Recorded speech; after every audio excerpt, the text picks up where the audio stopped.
A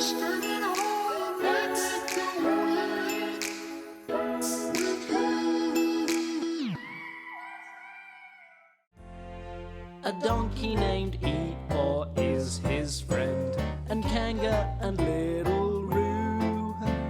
There's Rabbit and Piglet, and there's Owl, but most of all Winnie the Pooh. Hallo alle sammen, og velkommen tilbake til en helt ny video her på kanalen min. I dagens video så skal jeg vise dere hvordan jeg har laget My-setupet mitt for 2020. Men aller først har jeg tenkt å vise dere hvilke produkter jeg bruker i denne videoen. Som dere kan se så bruker jeg som vanlig mine Tumbo brushpenner, Panduro brushpennene mine, en svart penn fra Stettler og en linjal. Og det her er da de fargene jeg bruker fra de ulike pakkene. Så før jeg faktisk begynner på setupet mitt, så skal jeg bare gi deg en liten flip-through av hvordan april-setupet mitt endte opp med å se ut. Og jeg har også lagt til en Goodbye April-side på slutten av måneden. Og grunnen til at jeg ikke har vist dere denne i setup-videoene mine, er fordi jeg alltid er litt usikker på om jeg får plass til den i slutten av måneden eller ikke, uten å bruke en ekstra side. Men denne måneden så trengte jeg bare én side til den siste uka i april, og da hadde jeg plass til en Goodbye-side også. Så da kan vi starte med My-setupet mitt, og jeg kom nå på at jeg har glemt å fortelle dere hva temaet mitt er. Fordi temaet jeg har valgt for meg er nemlig Ole Brumm, og da vennene hans selvfølgelig. Fordi at mai-måneden i 2020 er den måneden hvor jeg blir 18 år, og jeg føler på en måte at når man blir 18 så legger man på en måte barndommen sin bak seg. Og Ole Brumm var en veldig stor del av barndommen min, og jeg var i barnehagealder. Og jeg synes fortsatt at det er skikkelig koselig å høre den kjenningsmelodien til Ole Brumm, som er den sangen jeg hadde i introen min i denne videoen. Og jeg synes at alle figurene som er med i Ole Brumm er skikkelig søte, så i stedet for å lage et typisk bursdagstema denne måneden, sånn som jeg vanligvis gjør, siden det både er bursdagen min og 17. mai, så bestemte jeg meg for å ha et lite throwback til barndommen min og lage et Ole Brumm-tema. Og som dere ser, så har jeg satt inn et bilde av Ole Brumm og noen av vennene hans på siden her, og det er da dette bildet jeg hermer etter for å lage forsiden min.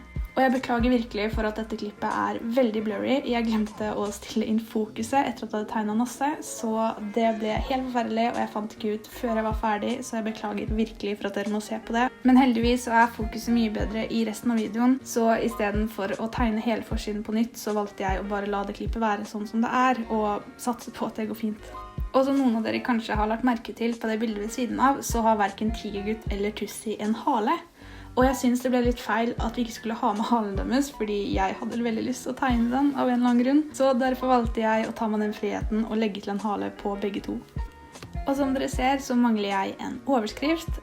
Og jeg vurderte å sette My-overskriften øverst på siden, siden det er der det er ledig plass. Men jeg følte det hadde blitt litt feil å ha den helt øverst, siden jeg vanligvis alltid har den på midten.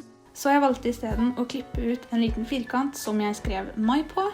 Og så limte jeg den inn midt på tegningen, der jeg følte at det passet inn. Jeg prøvde også å lage denne skriften litt som den skriften på bildet dere ser på skjermen her nå. Fordi det er den skriften jeg forbinder med Ole Brumm, men jeg er ikke helt sikker på om det ble vellykket. Og da har vi kommet til den delen av videoen hvor vi skal begynne å fargelegge tegningen. Og her velger jeg også å legge til en ekstra detalj som jeg glemte når jeg tegnet, og det er da å skrive honning på denne krukka som Ole Brumm holder, men jeg skriver det feil fordi Ole Brumm skriver det annerledes.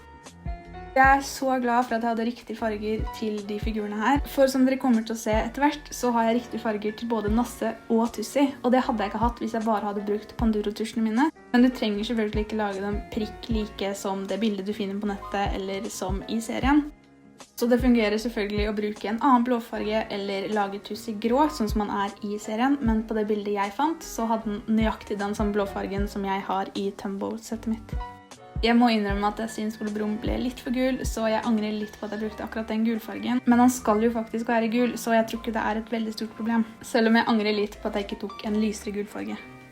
Og så fargelegger jeg overskriften rød, og det her er en forandring fra de andre setupene mine, fordi jeg vanligvis pleier å ha skriften på forsiden i svart.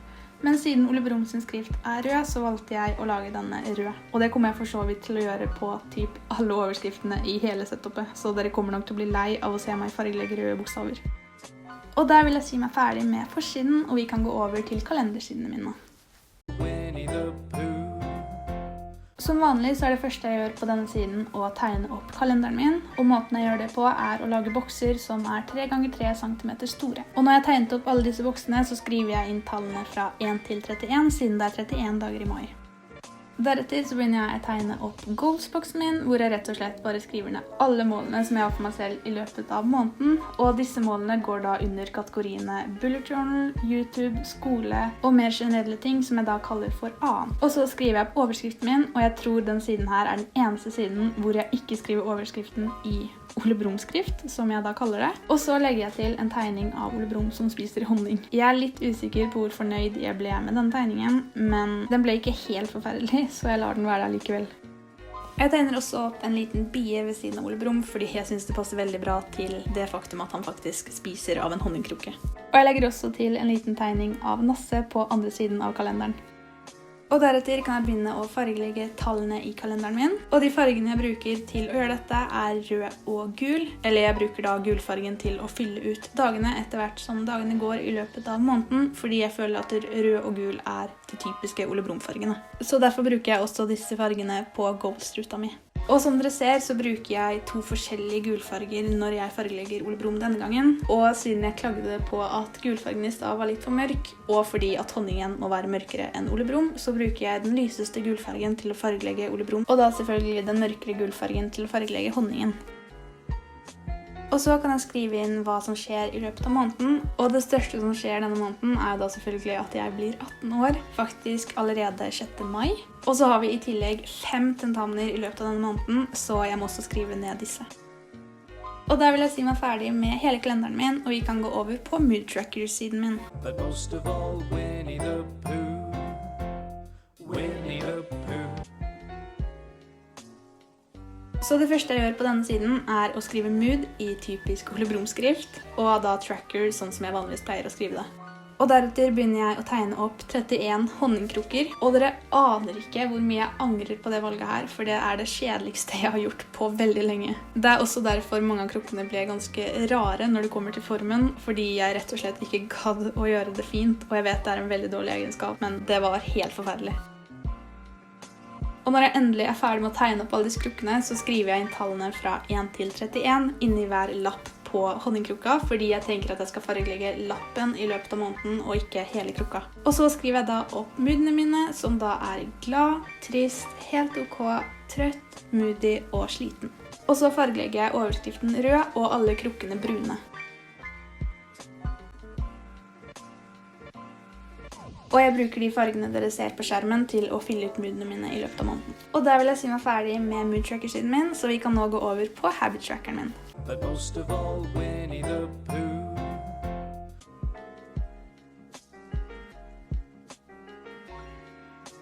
Og også her begynner jeg da med å skrive opp habit i Ole Brumm-skrift og tracker i samme skrift som på den forrige siden. Deretter tegner jeg opp en rute, og som jeg har forklart veldig mange ganger før, så tegner jeg denne ruten med 10 cm nedover og 15,5 bortover denne måneden, fordi at hver dag representerer 0,5 cm, hvis man kan si det på den måten, og jeg trenger 1 cm nedover per vane. Og når jeg da er ferdig med å tegne opp hele denne trackeren, så kan jeg da begynne å skrive ned hvilke vaner jeg har lyst til å tracke, og det er de samme vanene som alltid. Og disse vanene er da å drikke vann, gå ut av huset, gå tur, spille piano, se på noe, ikke spise godteri, poste på Instagram, jobbe med skole, snakke med noen og trene. Jeg tegner også opp hodet til Ole Brumm og hodet til Nasse på hver sin side av overskriften min, fordi jeg synes siden var veldig tom nå, så jeg følte vi trengte litt detaljer. Og så finner jeg frem de 10 fargene som jeg trenger for å tracke vanene mine, og det er da de fargene dere ser på skjermen nå.